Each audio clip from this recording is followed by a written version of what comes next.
Good morning and welcome to my kitchen. Today I will be making Silesian dumplings. I have part of my family in different city, Katowice, and this is where I learned how to make them. That specifically comes from that region in Poland. I loved them when I was a little kid. I wanted my auntie to make them every weekend when I visited. This is as a side for dinner. Polish people love potatoes, and we have lots of dumplings involving potatoes or potato pancakes. Those go really well with goulash, and I have posted a couple recipes for goulash. They have this specific round shape with a hole in the middle, so when you have a goulash with sauce, the sauce stays in that little hole that you created in those dumplings, and that's how you eat them. This recipe will involve boiled potatoes, some flowers, and an egg, and salt. Simple, very simple ingredients. It's the flour here that's important. You need potato starch flour. About 30 grams of potato starch flour mixed with 20 grams of all-purpose flour. It's the potato starch that will give this dumpling a specific texture. It is a little bit gooey, I would say, but I'm telling you, as a kid, I loved it. And when I lived in Chicago, the Polish restaurants, every time people had party and called to order dinners for 20, 30 people, those dumplings were the item that went with that dinner. Welcome to my kitchen, and thank you for watching. And there is a very small list of ingredients. What I need is about a pound of potatoes. Those are peeled and ready to be boiled.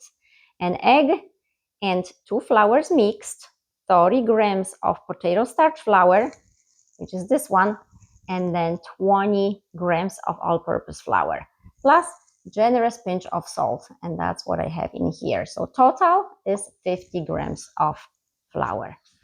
So first thing to do is boil the potatoes. And I have 1 pound of potatoes in cold water. And I will put the salt when they start boiling. If I put salt in cold water before they start boiling, some of the minerals, potassium, will be gone. And I want to keep all the good stuff that potatoes have. So the salt will go when they start boiling. Potatoes are boiled. I discarded the water. And now I will turn heat back on for just a few seconds because I want to make sure that all the water evaporates. For those dumplings, I don't need potatoes to be watery. I want them very creamy, good texture, so the dumplings will be creamy with good texture and not watery and falling apart. So only for a few seconds, see how much steam there is? I want all the water to evaporate. And I will put 1 teaspoon of butter into those potatoes before I mash them. And you need to mash them very, very well. Make sure there is no lumps. Because if you don't mix it well and you have lumps, those will stay in dumplings also. So when you eat them, the texture is not going to be that pleasant. Okay, I can turn it off. And now I'll use some muscle. And after I mash them really well, I will have to wait a little bit until they cool off. I cannot work with cold potatoes because they become hard and it's difficult to shape the dumplings like room temperature. That's the best for those dumplings. I will see you in a little bit. Potatoes cooled off, they are room temperature. What I want to do is set a pot with water with a teaspoon of salt, and also I like to put 1 beef cube into that water because that will give me more flavor. So if you have beef cube or chicken cube, it will work. And I want to show you a trick that my auntie taught me when I was starting to learn to cook. And I wanted to eat those dumplings so much. That was second thing I learned. First pierogi and then those dumplings. So she said, once you flatten the potatoes, divide them in equal parts, 4 parts. Take one of that part out, and instead of that part of potatoes, put that flour.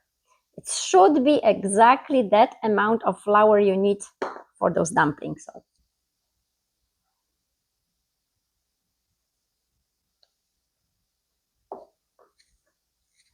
flour, 30 grams of potato starch, 20 grams of all-purpose flour, and generous pinch of salt. So this goes in that quarter that's empty now. Okay, and as you see, it fit perfectly. So that trick works. Okay, so now I just need to blend it all with an egg.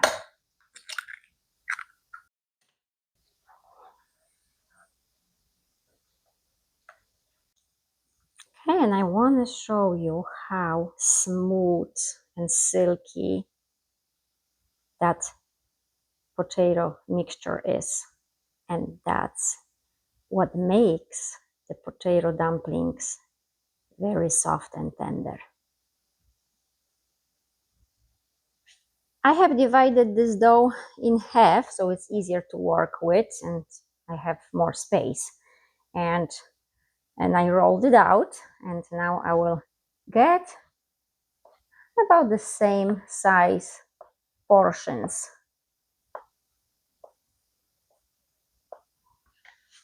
Okay, my hands in flour, roll a circle and then put a hole in the middle, and that's how you shape them.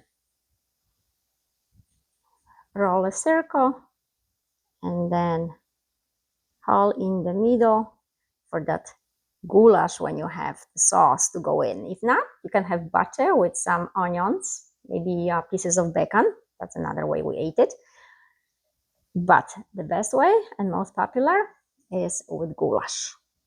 This nice meat, tender, and you cook it overnight in slow cooker, and then that sauce. I remember. Until today, I like to enjoy that. So once you roll a circle, you just dip your finger in to create that hole. And that's all to it. The water is almost boiling, so half of it will go in. I don't want to have them too crowded, so I have enough time to take them out when they are ready. Once they come to the surface, it takes about 3 minutes of boiling. And don't have the heat on the highest, but medium. They want to boil gently, not hard. Out of this, what I'm doing today, I will have about 20 to 24 dumplings. So water is almost ready. Just want to make a kind of like a tornado. So once I put them in, they don't stick to the bottom. And while the water is moving, I will put those dumplings in.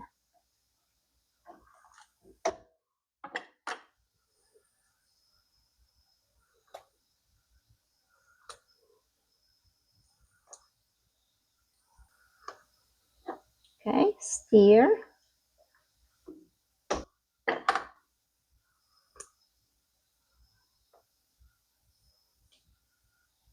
Okay, and I think that's enough for now. So stir just the surface right now, so you do not break them, just so they're moving and don't stick to the bottom.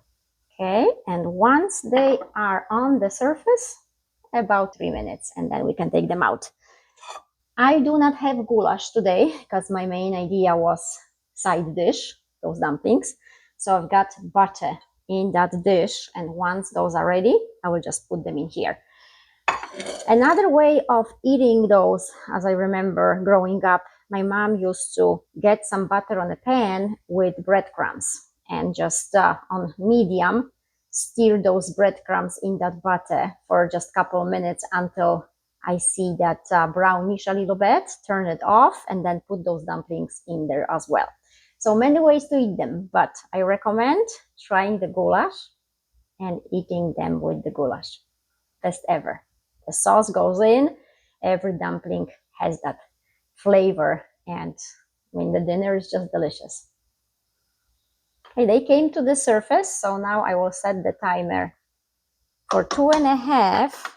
I can take one out and see if those are ready, but it shouldn't be more than 3 minutes. Okay, and those are ready.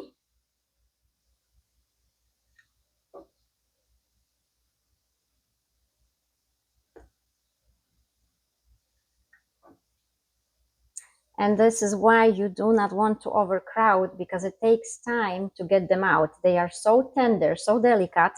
If you hurry, you might break them. So do it slowly.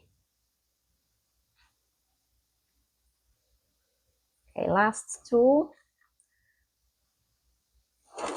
And then I'm ready for the second batch. So again, stir.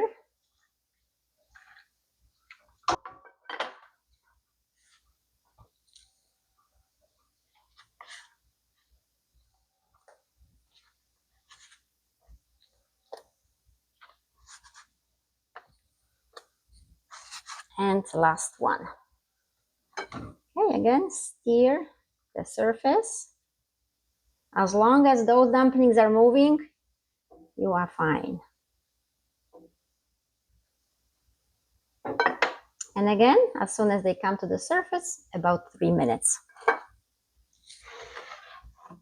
Okay, almost 3 minutes. And you see, they are boiling gently on medium heat. If you overboil them, overcook them, they will be mushy, very, very mushy. Okay, and that is it. Those dumplings are ready.